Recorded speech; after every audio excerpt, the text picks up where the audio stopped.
The silence after the slap was louder than the slap itself. It echoed across the marble-floored lobby of Roxwell Academy, a private prep school built more like a museum than a place for children. The girl's cheek turned pink almost instantly. She didn't cry. She didn't even flinch.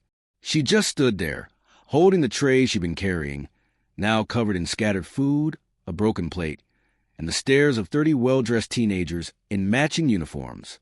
No one moved. No one helped. A single smear of marinara sauce on the tile felt like blood in a crime scene. Across from her stood Sasha Ellington, daughter of the head of board finance, hands still trembling with the aftermath of her slap. Her voice rang out, sharp and cruel. Next time, watch where you're walking scholarship trash. Laughter. Tight, nervous, hungry to belong. The girl still didn't speak. Her name was Imani, and this was her 3rd week at Roxwell. Upstairs, behind a wall of glass that overlooked the dining hall, the new public speaking coach, a quiet man in a dark shirt and jeans, watched everything unfold. No expression, no rush to interfere, just deep, unblinking attention. Keanu Reeves had arrived 2 days ago under contract to empower gifted students with presence and confidence. But what the school didn't know was that he wasn't there to teach the confident. He was there to see who they stepped on their way up and who stood back up afterward. The dining hall resumed its usual rhythm within minutes. Laughter returned, forks clinked, and the sound of privilege went back to pretending nothing had happened. Except Imani was still on her knees, quietly picking up pieces of porcelain. The janitor hadn't arrived yet. No staff had stepped in.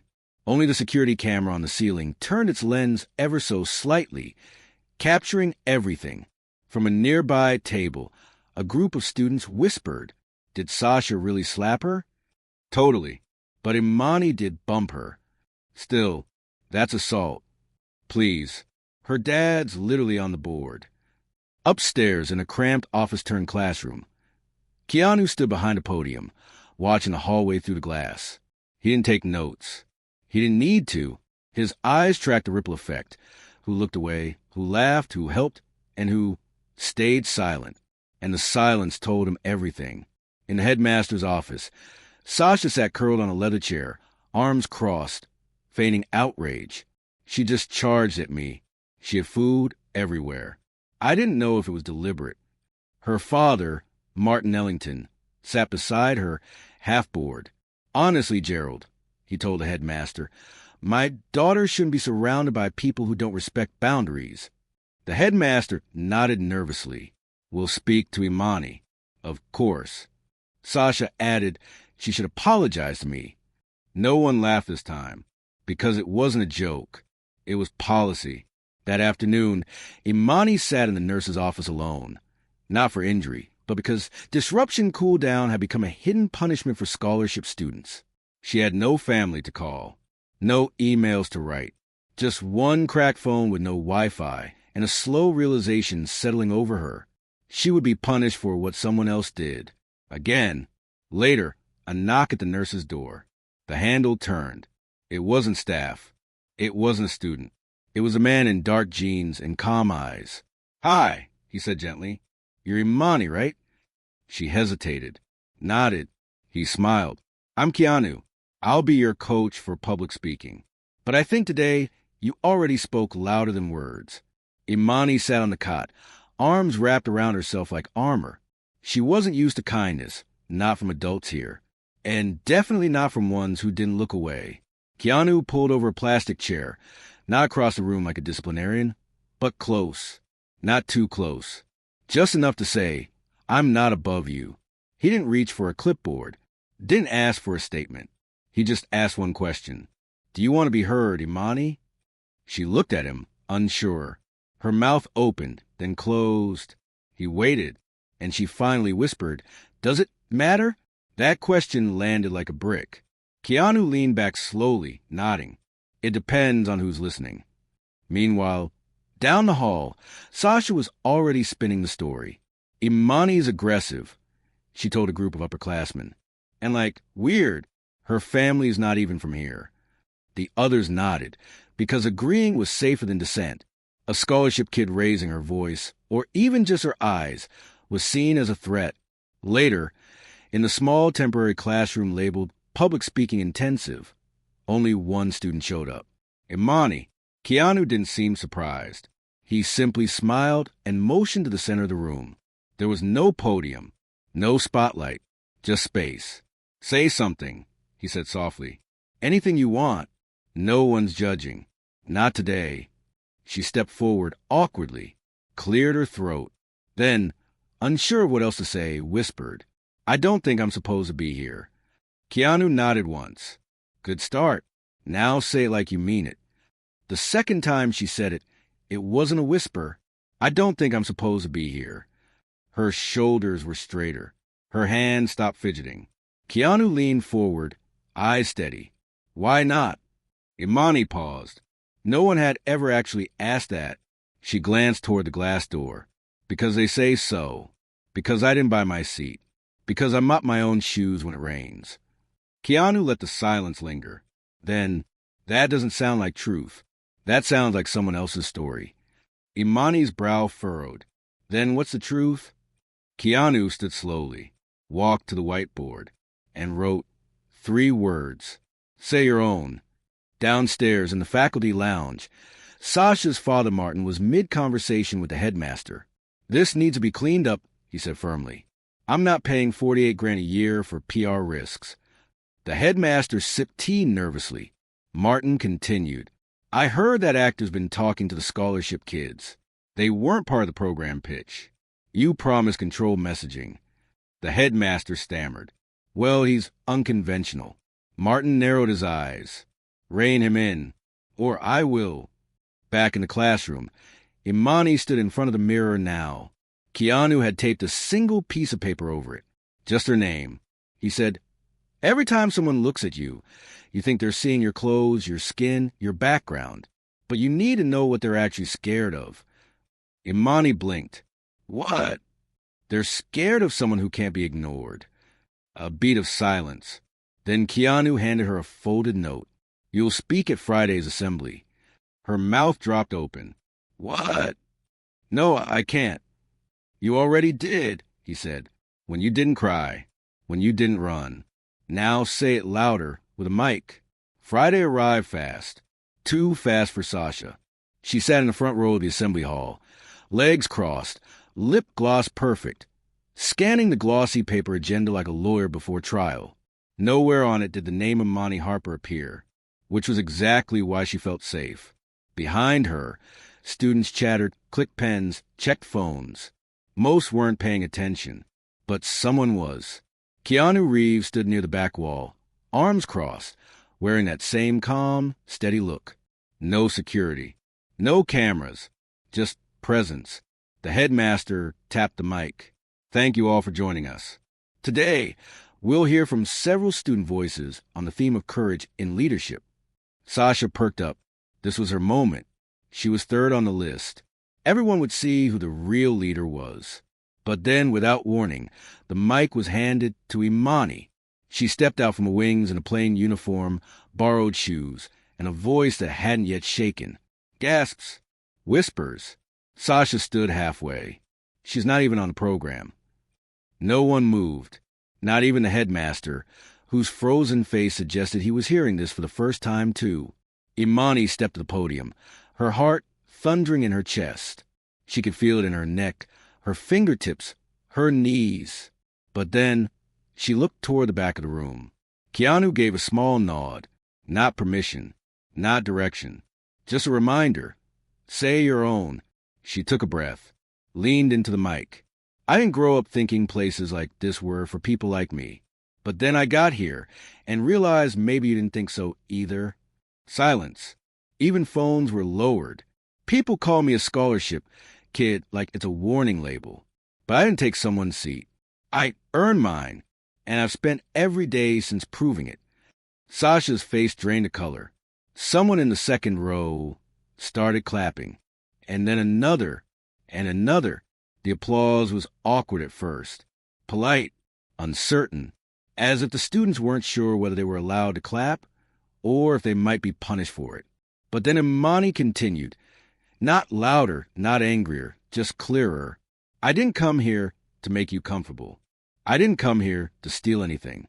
I came here to learn. And you taught me more than the curriculum ever could. The room shifted. The weight of her words dropped like stones in water, spreading ripples across every row. Keanu remained still in the back, his arms now loosely folded, eyes calm, watching, not performing, just witnessing. Sasha folded her arms tightly, her jaw clenching. She looked around and noticed something terrifying. People were nodding, not just the scholarship kids, not just the outsiders, even a few of her own friends. Imani's eyes scanned the room. I don't want your seat. That line hit like a punch. I want my own table, where no one's told to shrink, where silence isn't survival. No one breathed. Even the teachers, some of whom had written her off as background noise, were locked in place. In the back, Keanu smiled, faintly, because he knew what they hadn't learned yet. When someone finds their voice, you don't need to raise yours to follow. The standing ovation lasted 46 seconds. It felt like a lifetime. Imani didn't bow. She didn't beam. She just stepped away from the mic and off the stage like it was never hers to begin with. She didn't notice the way the headmaster dabbed sweat from his neck, or how Sasha stormed out 2 rows early. But Keanu noticed everything. In the administrative wing, Sasha sat in a leather chair across from her father, her voice hushed but furious. She made me look like a bully. Martin Ellington poured himself a coffee, like he wasn't boiling inside. She made you look like exactly what the cameras didn't see, he muttered. Dad. He turned slowly. Don't worry. We'll fix it. Within the hour, an emergency meeting was called. The headmaster, 2 board members. Martin. The topic? Undermining institutional image. Their solution? A formal warning for Imani, possibly revoking her public speaking access. We need to protect the school's brand. No mention of Sasha. No mention of the slap. Just words like optics, discipline, and containment. But word had already spread. Clips of Imani's speech were trending. Parents were emailing. Students were reposting. One caption read, "She burned the house down without raising her voice." And at the bottom of one photo, Keanu could be seen, arms folded, expression unreadable, like a man who knew what was coming. Later that evening, Imani was called into the headmaster's office. She entered alone, but she wasn't alone for long, because 15 minutes into the meeting, there was a soft knock. The door opened, and Keanu Reeves stepped inside. Calm, steady, he said only one sentence. "If you're discussing her future, I'd like to be in the room." The room froze when Keanu stepped in. The headmaster tried to smile, but it twitched. Martin Ellington's jaw tensed. No one invited Keanu, but no one dared ask him to leave. He took the chair beside Imani. Not across, not behind, beside. That one gesture rewrote the room's power map. Imani glanced at him, confused but calm. She hadn't asked for backup, but he wasn't backup. He was witness. Martin cleared his throat. "Mr. Reeves, with all due respect, this is an internal school matter." Keanu smiled, but not kindly. Respect is earned, not claimed. Silence. The headmaster stumbled into his script. "We're concerned about how certain statements may have misrepresented the school. This has reached external media." Imani started to speak, but Keanu gently raised his hand, not to silence, but to support. "Let me ask something," he said quietly. "What part of what she said wasn't true?" Martin narrowed his eyes. "It's not about truth. It's about framing." Keanu leaned forward, calm as ever. "Then maybe the frame's the problem." The headmaster shifted uncomfortably. She challenged authority. Keanu nodded. "No." She challenged comfort. "Yours." Another pause. The tension was crackling now, static in every breath. Martin snapped, "She doesn't belong on a stage." Keanu didn't blink. "Then maybe the stage is too small." Imani finally spoke. "I don't need protection." Everyone turned. Her voice was steady. "I need space, and I earned it." Keanu smiled without looking at her, proud but still quiet. Exactly. The meeting ended with no formal decision. But something bigger had happened. The fear in the room wasn't Imani's anymore. It belonged to the ones who used to own the silence. By Monday morning, Roxwell Academy had two kinds of students. Those who whispered about Imani's speech, and those who reposted it with captions like, "Finally someone said it." The clip had over 70,000 views. Faculty group chats were full of damage control. One email thread, leaked anonymously, read, "She made some valid points, but this kind of attention undermines our enrollment strategy." At lunch, Imani sat alone, not because people avoided her, but because they stared too hard. Too many students didn't know how to approach her now. Was she a hero, a threat, a symbol? She wasn't sure either. Until Selena, one of Sasha's former circle, walked up and sat across from her. She said nothing for a long time. Then, "My mom said you were brave." Imani blinked. "Your mom?" "She watched your speech. Sent it to my aunt." She paused. "I thought you should know. Not everyone's rooting for you to fail." Imani didn't smile, but her fingers relaxed on her tray. That afternoon, the headmaster called her in once more. But this time, no Martin. No Keanu. Just him. And a paper. He cleared his throat. "This is a formal notice offering you full withdrawal from all public speaking activities. No disciplinary action. Your scholarship remains intact." Imani stared at the paper. He tried to soften his tone. "It's not punishment. Just a suggestion. You've had your moment. Maybe it's time to focus on academics." She said nothing. He leaned in. "You could just let it go. Be safe. Comfortable. Finish school without any more disruptions." There it was. The deal. Stay quiet. Survive. That night, Imani sat in the stairwell, the one no one ever cleaned, the one she cried in her first week, reading the paper by fluorescent light. And then, softly, from the bottom step, "What does it feel like?" She looked up. Keanu stood there, sipping a cup of vending machine coffee. She tilted her head. "What?" Knowing the truth is finally louder than a lie. Imani folded the paper, tucked it into her pocket. "Heavy," she said, "but I think I can carry it." The emergency board meeting was held in the oldest room on campus. Wood-paneled walls, oil paintings of past donors glaring down like judges. 10 members around a polished table. 2 items on the agenda: restoring brand stability, managing the Imani Harper incident. They didn't call it inspiration. They called it incident. Martin Ellington was already there, suit crisp, tie perfect. He began with a tone of concern. "We don't want to discourage voice, but voice needs structure." Ms. Harper's speech, while heartfelt, created division and risk. "Our donors are already contacting us." A few board members nodded. He pressed on. "This school stands for tradition. She is welcome to learn here. But she was never meant to lead here." That was when someone across the table spoke. Someone who rarely did. Mrs. Kwan, 82, founder's granddaughter, usually silent, always polite. Today, her voice shook, not from fear, but from truth. "I was 13 when I spoke up in this very building, asking why no girl had ever won the science award." She looked directly at Martin. "They said I didn't understand the system. I didn't. I just knew it was broken." Silence. She continued. "Imani Harper's voice didn't damage our reputation. It revealed it. Now all eyes were on her. If we silence her, we don't restore tradition. We prove we never had values, just image." Martin's lips tightened, but he said nothing. Mrs. Kwan folded her hands calmly. "I moved to retain her public speaking access, offer her mentorship, and form a student-led equity council, effective immediately." Someone seconded the motion, then another. The vote was 7-3. Outside, Keanu leaned against the hallway wall, listening quietly through the heavy door. He didn't smile. He just nodded once.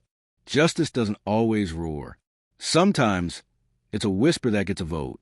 It was strange how fast the atmosphere changed once the vote passed. Faculty started looking Imani in the eye. The hallway whispers stopped sounding like threats and started sounding like questions. "Can I sit with you?"